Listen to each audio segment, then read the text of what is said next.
नमस्कार, जन उत्तराखंड में आप सभी का स्वागत है। मैं हूं प्रभात। सबसे पहले रुक करेंगे हेडलाइंस का।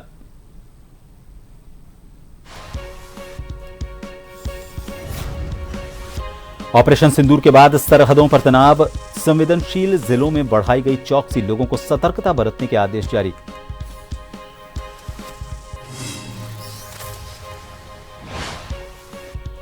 कांग्रेस ने देहरादून में निकाली तिरंगा यात्रा, कार्यकर्ताओं ने सशस्त्र बलों का जताया समर्थन, कहा विषम परिस्थिति में कांग्रेस सरकार के साथ।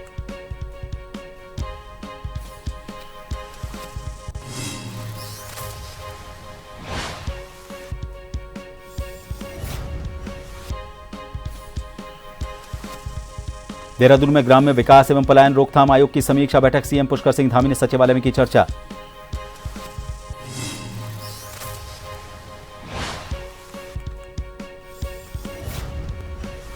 चारधाम यात्रा को लेकर श्रद्धालुओं में उत्साह, करीब 4 लाख लोग कर चुके दर्शन, कांग्रेस विधायक ने की व्यवस्थाओं को लेकर सरकार की तारीफ।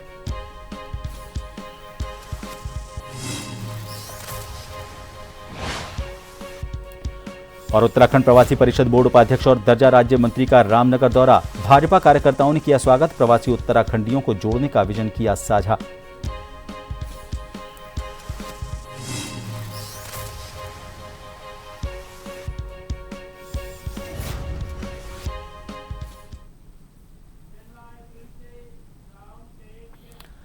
और अब खबरों पर विस्तार से नजर डालेंगे। भारत पाक में जो हालात हैं उनमें ऑपरेशन सिंदूर के बाद से सीमावर्ती इलाकों में लगातार तनाव बना हुआ है। केंद्रीय गृह मंत्रालय के आदेश पर संवेदनशील जिलों में चौकसी बढ़ा दी गई है। हरिद्वार में संवेदनशील इलाकों में सावधानी बरती जा रही है। सोशल मीडिया पर निगरानी की जा रही है ताकि लोग किसी अफवाह का शिकार न हो। वहीं सभी क्षेत्रों में मजिस्ट्रेट की तैनाती की गई है ताकि किसी भी स्थिति से निपटा जा सके। डीएम हरिद्वार कमेंद्र सिंह के अनुसार लोगों को सतर्कता बरतने की जरूरत है, क्योंकि कुछ लोग इस समय बाहर से आकर माहौल बिगाड़ सकते हैं।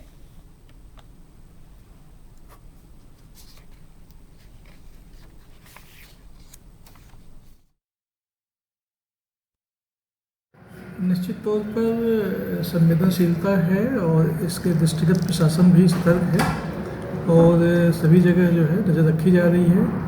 जगह जगह पर पुलिस तैनात कर दी गई है, मजिस्ट्रेट भी लगाए गए हैं और सोशल मीडिया पर जो अवांछित चीज़ें डाल दी जाती हैं उन पर भी नज़र रखी जा रही है। तो किसी भी दशा में यहाँ पे कोई भी ऐसी बात नहीं होने दी जाएगी जो अप्रिय हो और जो अवांछित हो। लोगों से क्या सर अपील करेंगे ऐसे मौक़ों पर? लोगों से ये अपील करेंगे लोग सतर्क रहें, सावधान रहें और ऐसे लोगों से भी सावधान रहें जो यहाँ के नहीं हैं या किसी गलत तरीके से यहाँ पे उनको प्रलोभित करने की कोशिश करते हैं। और सोशल मीडिया पर जो कंटेंट पढ़ रहे हैं उनके प्रति भी सतर्क रहें। कोई भी उकसाने वाली चीज़ के उकसाने में न आए, बहकाने में न आए और शांति व्यवस्था बनाए रखें। पहलगाम में आतंकवादी हमले के बाद भारत और पाकिस्तान में तनाव के बीच देश के सभी राजनीतिक दलों की बात करें तो इन पर भी विषम परिस्थिति में एक साथ ये खड़े नजर आ रहे हैं। सेना का मनोबल बढ़ाने का ये काम कर रहे हैं। इसी कड़ी में आज राजधानी देहरादून के कांग्रेस प्रदेश कार्यालय से पलटन बाजार तक एक बड़ी संख्या में कांग्रेस कार्यकर्ताओं ने प्रदेश अध्यक्ष करण माहरा के नेतृत्व में तिरंगा रैली निकालकर सेना का समर्थन किया। इस रैली को लेकर कांग्रेस के प्रदेश अध्यक्ष करण माहरा ने कहा कि कांग्रेस के केंद्रीय नेतृत्व ने पहले ही सरकार को बता दिया है कि इस विषम परिस्थिति में कांग्रेस सरकार के साथ है।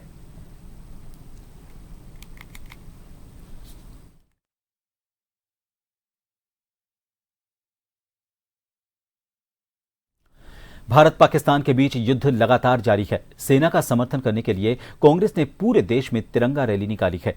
देहरादून में भी प्रदेश अध्यक्ष करण माहरा के नेतृत्व में कांग्रेस ने तिरंगा रैली निकाली। कांग्रेस की तिरंगा रैली को लेकर बीजेपी की प्रवक्ता हनी पाठक ने कांग्रेस के इस काम की सराहना की, साथ ही कांग्रेस पर कटाक्ष करते हुए कहा कि उनकी बुद्धि का शुद्धिकरण इसी तरह बना रखे, क्योंकि पहले कांग्रेस सेना द्वारा पाकिस्तान पर किए गए एयर स्ट्राइक के सबूत मांग रही थी, जिससे सेना का मनोबल गिरता था।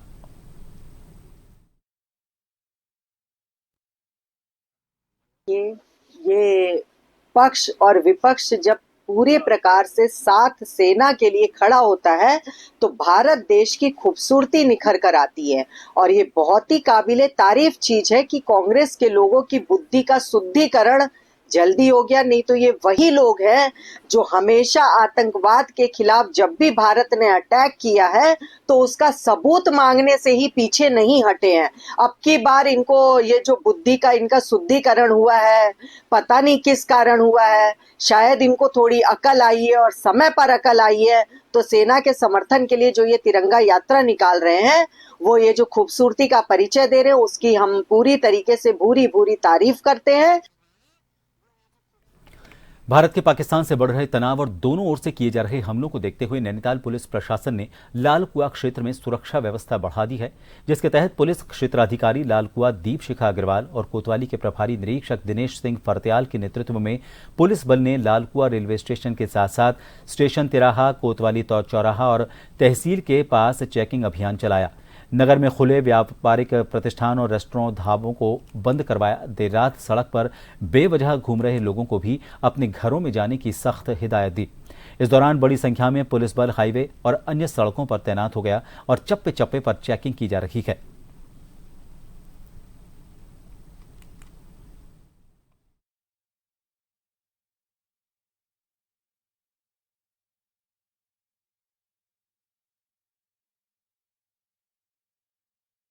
मुख्यमंत्री पुष्कर सिंह धामी देहरादून स्थित सचिवालय में ग्राम्य विकास एवं पलायन रोकथाम आयोग की समीक्षा बैठक करने के लिए पहुंचे।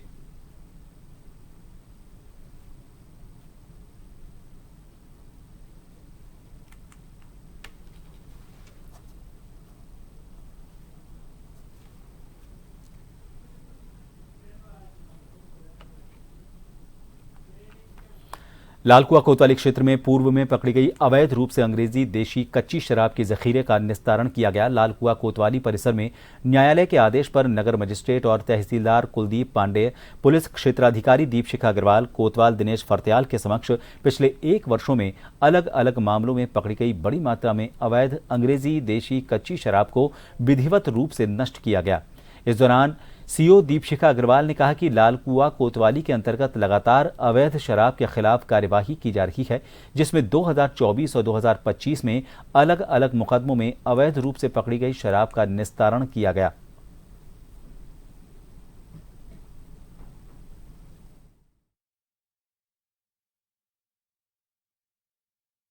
कोतवाली लालकुआं में निरंतर शराब पकड़ी जा रही है। जो भी इसकी अवैध बिक्री करते हैं उनके विरुद्ध कार्रवाई की जा रही है। तो आज हमारे द्वारा मालों का निस्तारण करते हुए 77 माल जो कि शराब से संबंधित है उनका निस्तारण किया जा रहा है, निष्टीकरण किया जा रहा है। बेसिकली कमेटी गठित होती है तो उसमें SDM, CEO, प्रभारी निरीक्षक, एक्साइज इंस्पेक्टर रहते हैं। इसके तहत ये विनिष्टीकरण किया जाता है। तो इसमें पेटियाँ भी हैं शराब की और उसके अलावा कच्ची शराब भी, कुछ 2024 के हैं और कुछ 2025 के।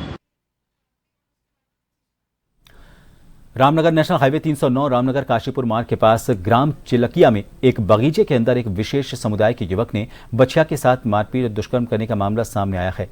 घटना के बाद इलाके में जहां एक और हड़कंप मच गया तो वहीं लोगों ने पुलिस के सत्यापन की कार्यवाही पर भी कई सवाल खड़े किए। घटना के संबंध में जानकारी देते हुए कोतवाल अरुण कुमार सैनी ने बताया कि इस पूरे मामले में महिला की तहरीर पर आरोपी वसीम निवासी ग्राम कैराना शामली उत्तर प्रदेश को उसके खिलाफ संबंधित धाराओं के तहत मुकदमा दर्ज कर गिरफ्तार कर कोर्ट में पेश करने की कार्रवाई की गई।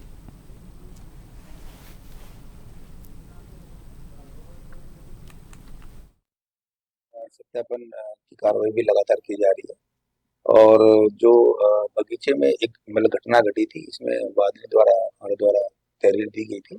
तहरीर के आधार पर अभियोग पंजीकृत किया गया है तथा आरोपी युवक को पुलिस द्वारा गिरफ्तार कर लिया है और अन्य आवश्यक मतलब कार्रवाई की गई है। आरोपी को माननीय न्यायालय पेश किया जा रहा है। पुलिस द्वारा सूचना दी गई थी कि जिस संदर्भ में आप जानना चाह रहे हैं कि इस तरह का कोई केस हुआ है, तो उस टीम गठित की गई थी। इसमें वेटनरी ऑफिसर थे 2 और क्योंकि ह्यूमन से रिलेटेड केस था तो मेडिकल ऑफिसर भी इस टीम में रहे हैं। अभी जो हमने फिजिकल एग्जामिनेशन किया है उसमें एसएस तो कोई कंफर्मेशन के तौर पर कहा नहीं जा सकता है जब तक लैब से टेस्टिंग ना हो। और पुलिस विभाग और ह्यूमन की टीम द्वारा इसका सैंपल भेजा जाएगा। हमने उसके वल्वर पार्ट से वेजाइना से सैंपल लिए हैं, जो हमने पुलिस को सुपुर्द कर दिए हैं। उसके बाद ही इसमें कंफर्मेशन हो पाएगा। लेकिन फिजिकली देखने पे हल्का सा रेडनेस है अंदर, लेकिन उसको 100% नहीं कहा जा सकता जब तक लैब की रिपोर्ट ना आ जाए। वैसे अभी हमें कार्यकर्ताओं के द्वारा सूचना दी गई कि चिल्किया चौराहे के पास एक बगीचा है, तो उसमें एक विधर्मी के द्वारा, विशेष समुदाय के व्यक्ति के द्वारा बगीचे में गाय छोड़ी गई थी, गौ माता का बच्चिया था, तो उसको बंद कमरे में वहाँ पर ले जाके बच्चिया में उसके साथ गलत काम किया गया। तो जैसे कार्यकर्ताओं ने हमें सूचना दी कि तो हम भी मौके पे पहुँचे। वहाँ पर पुलिस प्रशासन, सभी विभाग आ रखे हैं, सभी जांच में जुड़े हुए हैं। आरोपी को पकड़ लिया गया है, विधर्मी को पकड़ लिया गया है और डॉक्टरों की टीम आ रखी है, गाय के बच्चियों का सैंपल ले रहे हैं। तो उसके बाद जैसे भी वैधानिक कार्रवाई होती है तो उसमें जो बगीचे मालिक के द्वारा तहरीर दे दी गई है, तो बाकी पुलिस प्रशासन अपने उसमें कार्रवाई कर रहे हैं। और जो सत्यापन का विषय है भाई साहब, हमें लंबे समय से उठा रहे हैं इसको। कल पीरू मदारा क्षेत्र में भी हम प्रशासन से बराबर मांग कर रहे हैं कि सत्यापन को लेके भारी क्षेत्र के भारी राज्यों के आदमी आ रहे हैं और ये बिना सत्यापन के रह रहे हैं। तो समय समय पे बगीचों की चेकिंग भी की जाए, क्योंकि ऐसे विधर्मी बाहर से आ रहे हैं जो जिनका कोई सत्यापन नहीं है, कोई कुछ नहीं है। तो कहीं ना कहीं पुलिस प्रशासन भी सवालों के घेरे में आते हैं कि इनका आखिरी में सत्यापन क्यों नहीं होता है। उत्तराखंड में चारधाम यात्रा की शुरुआत हो चुकी है। अभी तक 26 लाख लोगों ने चारधाम यात्रा के लिए रजिस्ट्रेशन कर लिया है। करीब 4 लाख श्रद्धालुओं ने चारधाम पहुंचकर दर्शन भी कर लिए हैं। बद्रीनाथ धाम में भी करीब 80 लाख श्रद्धालुओं ने अभी तक दर्शन किए हैं। चारधाम यात्रा को लेकर सरकार ने काफी अच्छी व्यवस्था की है। बद्रीनाथ धाम की व्यवस्था को लेकर कांग्रेस विधायक लखपत बुटोला ने व्यवस्थाओं को लेकर सरकार की तारीफ की। कांग्रेस के बद्रीनाथ के विधायक लखपत बुटोला ने यह कहा कि इस बार बद्रीनाथ धाम यात्रा को लेकर प्रशासन ने काफी अच्छी व्यवस्था की है। उन्होंने बद्रीनाथ धाम की यात्रा की व्यवस्था की तारीफ के साथ साथ लोगों से चारधाम यात्रा में पहुंचकर भगवान बद्रीनाथ के दर्शन करने की अपील की।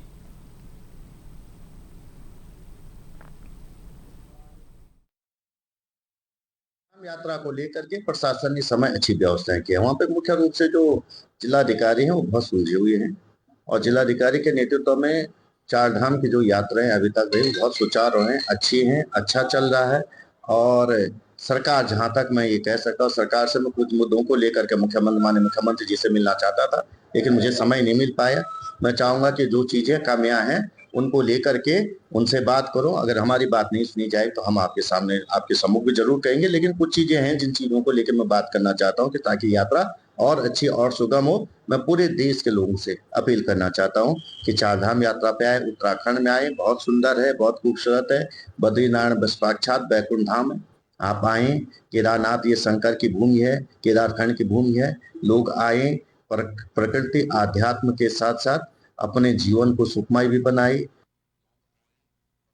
रामनगर में उस वक्त उत्साह का माहौल बन गया जब उत्तराखंड प्रवासी परिषद बोर्ड के उपाध्यक्ष और दर्जा राज्य मंत्री पूरन नैनवाल पहुंचे। भाजपा कार्यकर्ताओं ने उनका जोरदार स्वागत किया गया। पुष्प वर्षा, नारों की गूंज और ढोल नगाड़ों की थाप के बीच मंत्री पूरन नैनवाल का स्वागत किया गया। मंत्री पूरन नैनवाल ने प्रवासी उत्तराखंडियों को जोड़ने का विजन साझा किया और ये कहा कि मुख्यमंत्री पुष्कर सिंह धामी का यह सपना है कि जो भी उत्तराखंडी देश विदेश में रह रहे हैं उन्हें अपनी जड़ों से जोड़ा जाए, ताकि वो अपने गांव की उस सीढ़ी को फिर से छू सकें जिसे उन्होंने बचपन में पार किया था।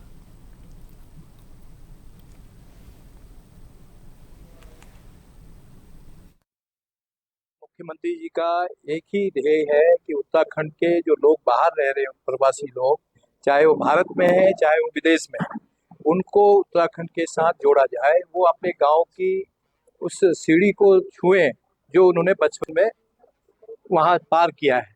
तो आज हमारे प्रदेश से कम 10-15 हज़ार तब भी है, लाख नहीं तो दिल्ली में 25 लाख 30 लाख हम कहते हैं, बॉम्बे में करीब 15 लाख कहते हैं। तो इन लोगों को गांव से जोड़ने का ये काम करना है। उनके साथ संपर्क करके साल में एक भारत के लोगों का, प्रवासी लोगों का, जो हमारे उत्तराखंड के प्रवासी भारत में रह रहे हैं, उनका सम्मेलन करेंगे और एक विदेश में जो रह रहे हैं उनका सम्मेलन करेंगे, ताकि वो अपनी मातृभूमि से जुड़े।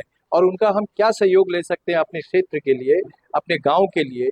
मान लीजिए कोई ऐसी स्थिति में है कि वो किसी गाँव को अपना गोद लेना चाहता है, उसको गोद ले और उस गांव के बच्चों की शिक्षा के लिए, आगे उनके विकास के लिए क्या कर सकता है, उसमें अगर कोई परेशानी आ रही है तो उसको हम सरकारी तौर पे उस परेशानी को दूर करने की कोशिश करें।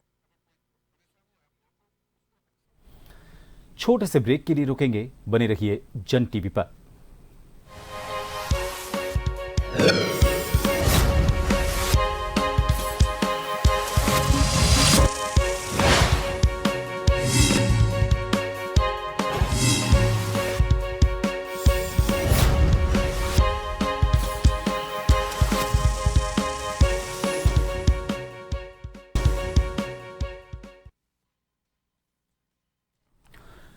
बार फिर आप सभी का स्वागत है। देहरादून नगर निगम अतिक्रमण हटाओ अभियान के तहत विशेष कार्रवाई करता हुआ नजर आ रहा है। निगम द्वारा 100 वार्डों के लिए 5 ज़ेब्रा फोर्सेज तैनात की गई हैं, जो प्रत्येक वार्ड में अतिक्रमण के खिलाफ अभियान करती नजर आ रही हैं।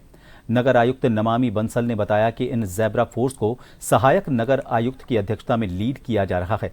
बता दें कि अतिक्रमण हटाओ अभियान काफी वक्त से देहरादून में किया जा रहा है, हालांकि इसका कोई ठोस निराकरण अब तक नहीं हो पाया है। अब नगर निगम का यह कदम कितना कारगर साबित होगा, ये देखना दिलचस्प जरूर होगा।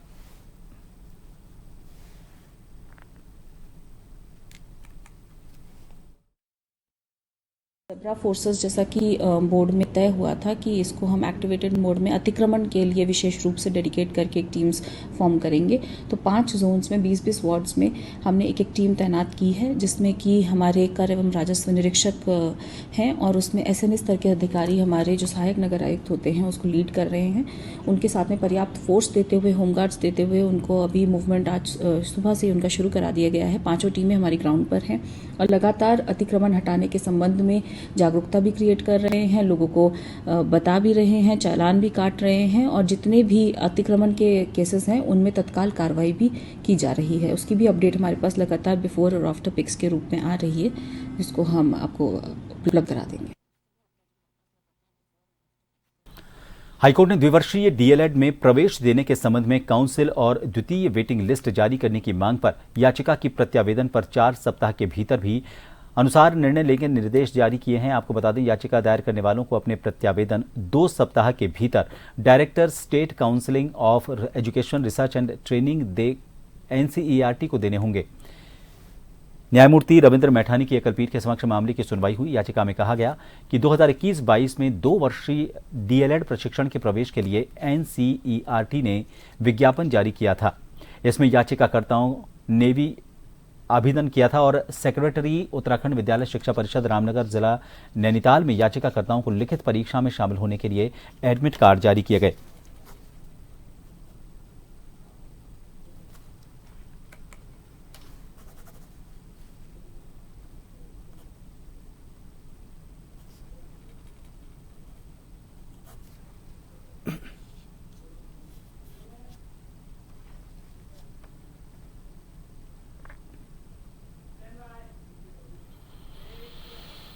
नैनीताल के ओखलकांडा स्कूल में 10वीं कक्षा का एकमात्र छात्र परीक्षा में फेल हो गया। जांच के दौरान पाया गया कि वो छात्र पढ़ाई में बहुत कमजोर था और उसे विशेष आवश्यकता वाले बच्चों की श्रेणी में रखा जा सकता था, लेकिन इस छात्र की शिक्षा पर स्कूल प्रशासन और शिक्षकों ने ध्यान नहीं दिया।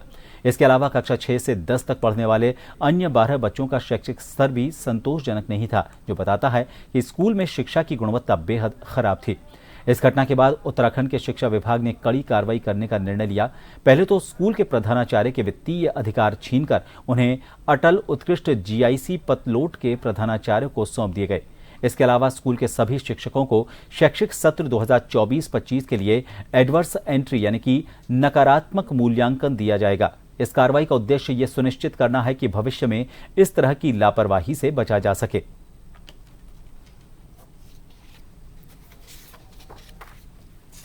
राजकीय उच्चतर माध्यमिक विद्यालय भद्रकोट है, नैनीताल जनपद का। तो वहाँ संज्ञान में आया था कि इस विद्यालय में हाई स्कूल में एक ही छात्र था और वो अब की बार बोर्ड परीक्षा में अनुत्तीर्ण हुआ है। तो इस न्यूज़ का संज्ञान लेते हुए हमने इस प्रकरण में जांच करवाई थी और हमारे जो मुख्य शिक्षा अधिकारी नैनीताल है उन्होंने इसमें जांच करी थी। उन्होंने कल रिपोर्ट सबमिट करी है, जिसमें ये पाया गया कि जो एक छात्र वहाँ पे जो फेल हुआ है, एक तो वो चिल्ड्रन विद स्पेशल नीड्स है और थोड़ा सा पढ़ाई में कमज़ोर था वो बच्चा। और वहाँ पे टीचर्स के 7 पद सैंक्शन हैं और 7 में से एक टीचर को कहीं अन्य आवश्यकता के अनुसार अटैच किया गया है। 6 टीचर्स वहाँ पे कार्यरत हैं, लेकिन वहाँ पे वर्तमान में लगभग 12 बच्चे पढ़ते हैं उस हाई स्कूल में, मतलब हाई स्कूल तक है वो विद्यालय। तो वहाँ पे जो 12 बच्चे पढ़ते हैं उनसे भी जो बातचीत करी गई, जो 11 उपस्थित थे वहाँ पे, जब जांच के लिए हमारे सीओ गए वहाँ पे, तो पाया गया कि उनका भी जो लेवल है पढ़ाई लिखाई का उतना अच्छा नहीं है और थोड़ी सी अनियमितता पाई गई, लापरवाही पाई गई है टीचर्स के स्तर पे भी। जन उत्तराखंड में फिलहाल के लिए इतना ही। नमस्कार।